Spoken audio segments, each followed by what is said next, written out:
Hello and welcome to a new video. I hope that you're happy and healthy. I'm a little bit sick, so that's the reason why my voice might sound a little bit different. But in this video, I will be painting a floral border and telling you my thought process step by step. I'm not great with painting flowers and leaves, but I thought this was a good way to help me practice, so I hope that you find this useful too. Right, so I start by measuring out my border with a pencil. This can be whatever thickness you like. I think I made my border roughly 5 centimeters thick to make up most of my page. This is to help me make my border even around the outside of my page and help me to know how large to paint my flowers. So to keep this simple, I only painted 3 different flowers, but mostly roses and this 5-petal flower that I start with. When painting my flowers, I make sure that it takes up the majority of the width of my border. I chose 4 colors for the flowers and then a light and dark green for the leaves. With the 5-petal flower, I visualize where I want the center of my flower to be, which for this border will be in the middle of the width of the border. And coming out from the center point, I paint a petal coming diagonally from that point. I paint my petal so that it is at a pointed tip at the center of the flower and then gradually gets thicker, and then the end of the petal is a slightly curved line, so the petal looks like a curved or bendy isosceles triangle shape. Once I had my first petal, I paint 2 more that are the similar shape, again coming out from the center point of the flower that I visualized, and then for the next 2 petals, I paint these smaller and shorter. The reason for this is that the shorter petals will hopefully give the impression that they are curling towards us in the front and therefore appear shorter, and it gives the flower a bit more dimension in a simple way. These smaller petals, I also sometimes paint them as a quarter of a circle shape. I mark out the outline of the petal with my paintbrush first, and then I fill in this shape with my watercolor. And while it is still wet, I add more paint to the part of the petal closest to the center for some of the flowers. For the first flower, I started painting some leaves around it, but later on I decided that it would be better if I painted all the flowers first before painting the leaves. Since the flowers make up most of the border, I want to make sure I can paint them to fill as much of the border first, and then the leaves will help to fill in the remaining white space within the border. So the second flower that I drew was a peony, and I started by painting a petal in the similar shape to the 5-petal flowers. I paint the petal facing the center of my page. Then I painted 2 smaller petals on each side curving inwards to give the flower a round shape.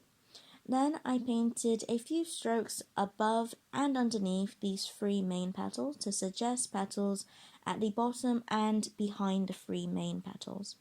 Whilst the paint is still wet, I add more paint to where the shadows would be on the side of the petals, and then that was the peony done. I continued to paint more 5-petaled flowers to fill in the bottom of the border, but alternating between the colors I had chosen. Just quickly before I move on, don't forget to like and subscribe for weekly Saturday watercolor and drawing related videos. I would love for you to have fun creating along with me. And with that said, let's get back to the video. You might be able to notice that sometimes I place my finger on the page to point to where I want the center of the flower to be, to remind me where to rotate the petals from as I paint.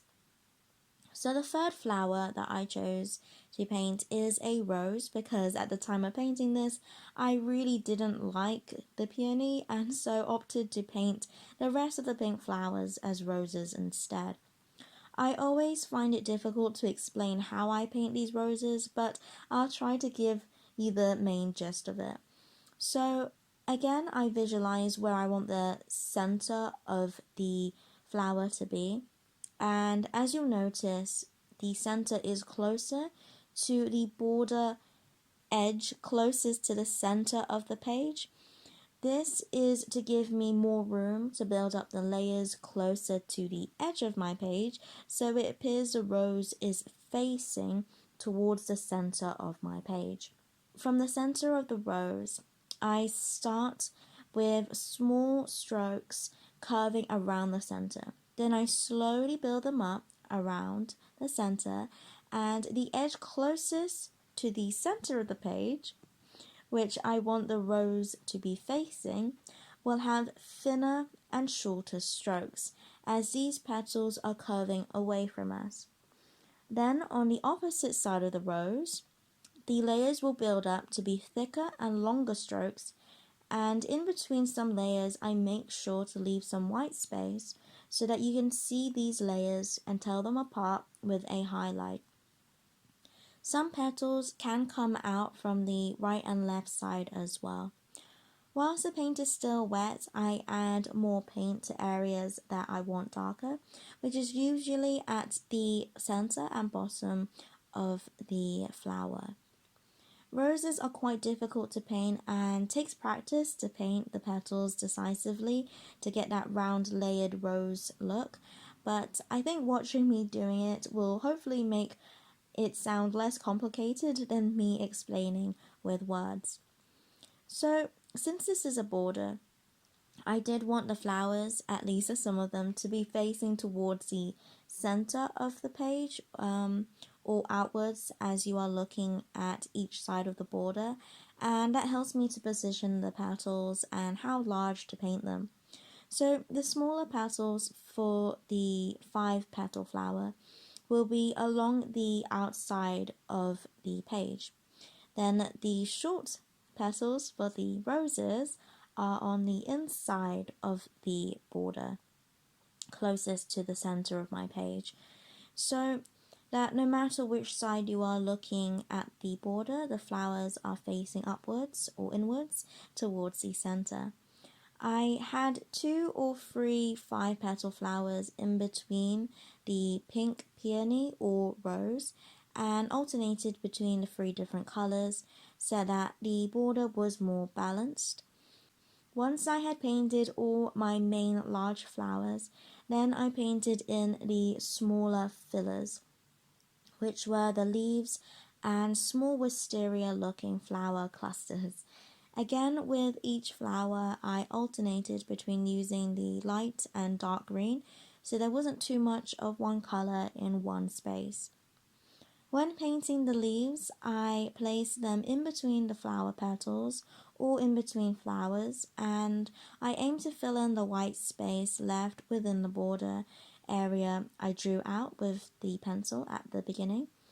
To paint the leaves, I use the tip of my brush to get thin strokes, and I paint thin leaves that are a little bit thicker in the middle and then gradually meet at a pointed tip at the end, or sometimes it's rounded, whichever you prefer the look of. But most of the time, I paint the leaves with multiple strokes to adjust the shape of the leaf to how I want it to look. To get the thicker middle section, I sometimes do apply a little bit more pressure down on my brush. Sometimes I will paint leaves coupled together or in threes or just a single leaf. It really depends on the space that I'm trying to fill.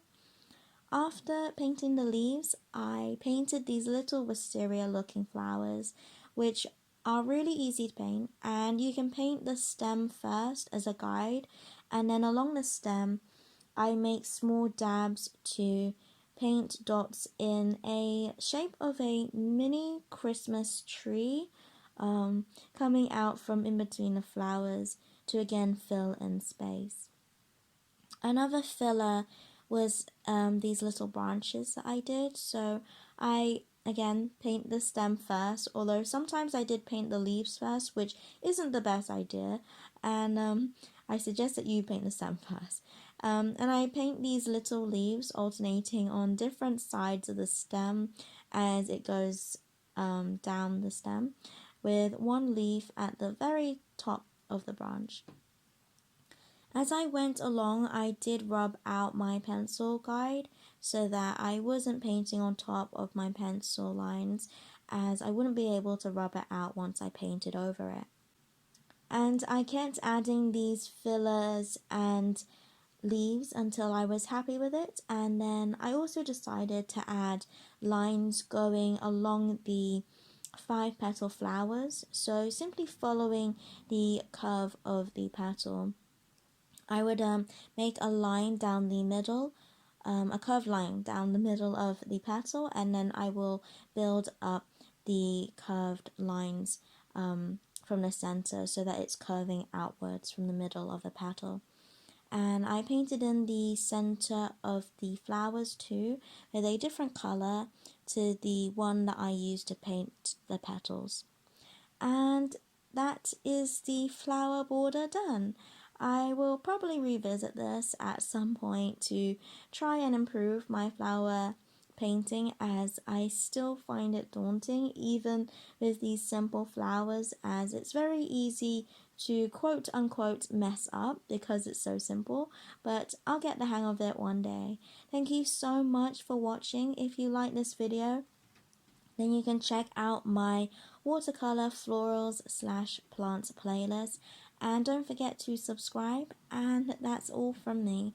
So as always, God bless, and I'll see you later.